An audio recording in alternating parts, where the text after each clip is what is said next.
In today's video, I'm going to teach you how to send bulk emails in Gmail 2026 Mergo Mail Merge. We'll walk from writing a single personalized draft in Gmail to sending it to many contacts with tracking right from Google Sheets.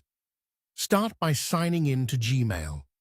Open your drafts and compose the message you want everyone to receive. Add a clear subject line, then write the body once.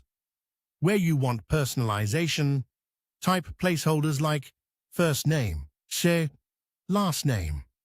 These will be replaced for each recipient later. Keep the brackets and spelling consistent. They must match the column names you'll create in Sheets. Next, open the Google Apps grid, the 9 dots in the top corner, and choose Google Sheets. Create a sheet with headers, emails, first name, last name, and merge status. Under those headers, enter the recipient's details, 1 row per person. Double-check email addresses to reduce bounces and leave merge status empty. It will update automatically. In that sheet, go to Extensions and click Get Add-ons. Search for Mail Merge, choose Mergo, and install it. Follow the prompts and allow the necessary permissions so it can read your draft and send on your behalf. If it's already installed, open Manage Add-ons just to confirm, then close. Return to a blank Google Sheet and look to the right sidebar for the Mergo icon. Click it, then select Mail Merge.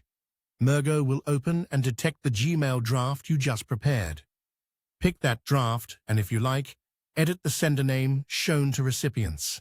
This doesn't change your account, only the display name. Before sending, turn on Track Mails so you can see opens, clicks, and delivery results. When everything looks good, click the Send button that indicates how many emails are on your list. Mergo will process each row, merge the placeholders with your sheet data, and send from your Gmail. Watch your sheet as the merge status column updates in real time with notes like sent or bounced. For peace of mind, include your own address in the list to confirm formatting. You can even add a deliberately incorrect address to observe the bounce notification and ensure tracking is working. And that's it. Now you know how to send bulk, personalized emails using Mergo with Gmail and Google Sheets. Keep your lists clean, match your placeholder names to your headers, and stay within Gmail's daily limits for the smoothest results.